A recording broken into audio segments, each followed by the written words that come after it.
Before he conquered the world, he had to conquer himself.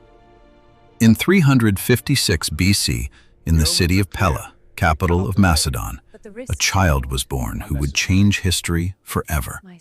Alexandre the Grande. But his destiny was never meant to be ordinary. His father, Philip II of Macedon, was a ruthless king and a brilliant military strategist who turned Macedon into a rising power. His mother, Olympias, believed her son was descended from the gods. From the very beginning, Alexander lived between two worlds, war and myth. On the night of his birth, legends say omens filled the land.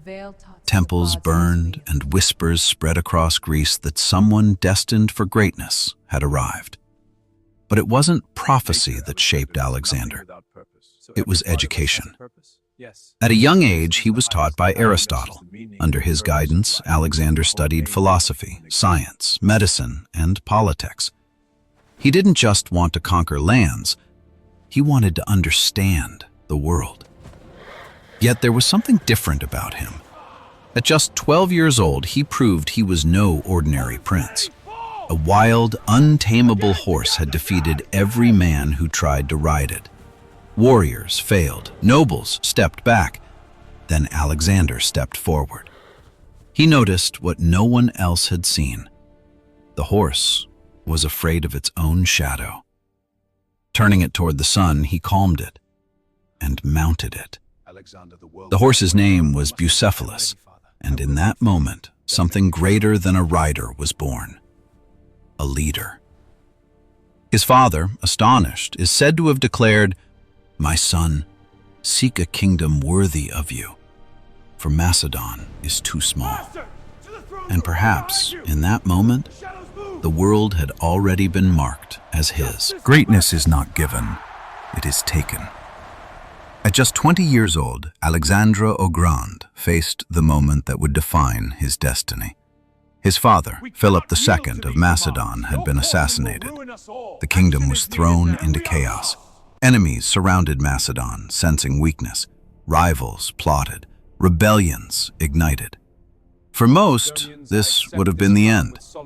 For Alexander, it was the beginning. He moved fast, ruthless, precise. Within days, he secured the throne.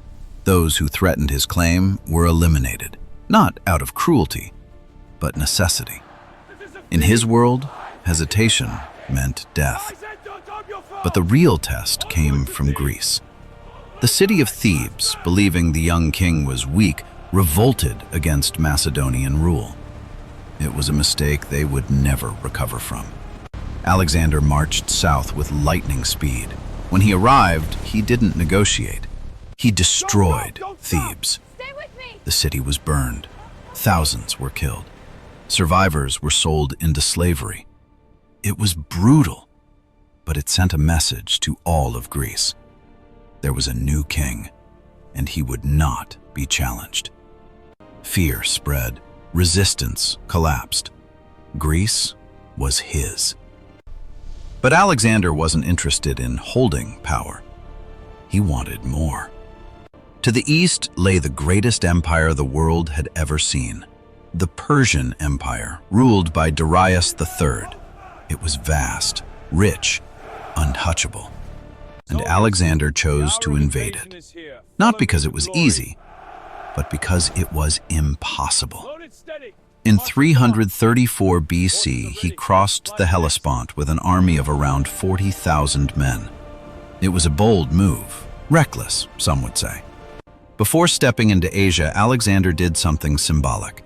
He visited the ruins of Troy.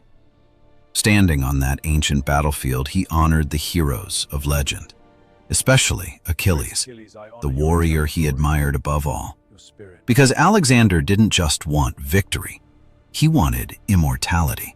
And as he stepped into Persian territory, he wasn't just leading an army. He was stepping into destiny. Empires don't fall easily. They are broken. As Alexandre the Grande stepped into Asia, he faced an enemy unlike any before, the vast forces of Darius III. The first clash came at the Battle of the Granicus. Persian forces waited across a river, confident in their position. Charging across would be suicidal. Alexander attacked anyway. He led from the front, riding straight into the river under a storm of arrows. The current was strong. The enemy was ready. For a moment, it seemed like madness, but chaos was his weapon.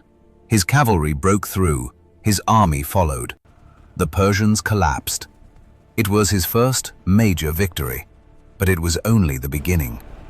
Soon after, Darius himself marched with a massive army to stop him. Their forces met at the Battle of Issus. Outnumbered, Alexander faced a king who commanded one of the largest empires in history. Yet once again, he did the unexpected. Instead of attacking the army, he aimed directly for Darius. The battlefield turned into a race toward the king. As Alexander advanced, panic spread through the Persian lines. And then, it happened. Darius fled. The king of Persia abandoned his army and ran. It was more than a defeat. It was humiliation. But Alexander didn't stop.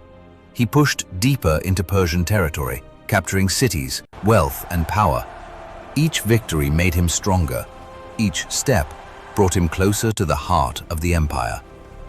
Then came the decisive moment, the Battle of Gaugamela. This was it. Darius gathered everything he had left: a massive army, war chariots, open terrain designed for his advantage. It should have been the end of Alexander. But once again, he saw what others didn't. He adapted. He created gaps. He drew the enemy in. And then, like a blade, he struck directly at Darius. For the third time, the king fled. And with that, the Persian Empire fell. Alexander had done the impossible. He didn't just defeat an empire, he erased it. There is a moment when conquest turns into obsession. After crushing the Persian Empire, Alexandre the Grande stood at the height of power. He now ruled lands stretching from Greece to the heart of Asia. Cities fell before him. Nations bowed. For most men, it would have been enough. Not for Alexander. He pushed east. Through deserts, mountains, and unknown lands, his army followed him into regions no Greek had ever seen. Every step took them farther from home and deeper into uncertainty. He founded cities in his name, symbols of his growing legend. But something began to change. The further he went, the more distant he became, not just from his homeland, but from his men. Years of war had taken their toll. The soldiers were exhausted. They had fought across continents. They had followed him to the ends of the known world, and still, he wanted more. In 326 BC, Alexander reached India. There he faced one of his greatest challenges. Battle of the Hydaspes against King Porus. War elephants, monsoon rains, unfamiliar terrain. For the first time, the war felt different, harder, slower, relentless. Even in victory, something broke. His army refused to go further. After years of loyalty, they finally said no. They had reached the edge of their world, and they would go no further. For the first time in his life, Alexander could not advance. He was forced to turn back. But the return would not be a triumph. It would be the beginning of the end. The greatest conquerors don't always fall in battle. Sometimes they fall to time. After years of endless campaigns, Alexandre the Grande returned west. But this was no longer the same man who had left Macedon. He had conquered the known world, but at a cost. His empire was vast. Too vast. Cultures clashed, loyalties fractured. His own men no longer fully understood him. The line between king and god had begun to blur, at least in his own mind. And then, suddenly, everything stopped. In 323 BC, in the city of Babylon, Alexander fell ill. No one knows exactly why. Some say fever, others say poison. Some believe his body simply gave in after years of war. Days passed. The most powerful man in the world lay silent. As his generals gathered around him, one question remained: who would inherit his empire? According to legend, with his final breath, Alexander gave a single answer: to the strongest. And just like that, the empire he built began to fracture. At only 32 years old, Alexander was gone. No clear successor, no unified future, only chaos. His generals, once loyal, turned against each other. Wars erupted. The empire was divided. But his story didn't end there, because Alexander was never just a king. He was an idea of ambition, of power, of how far one man can go when he refuses to accept limits.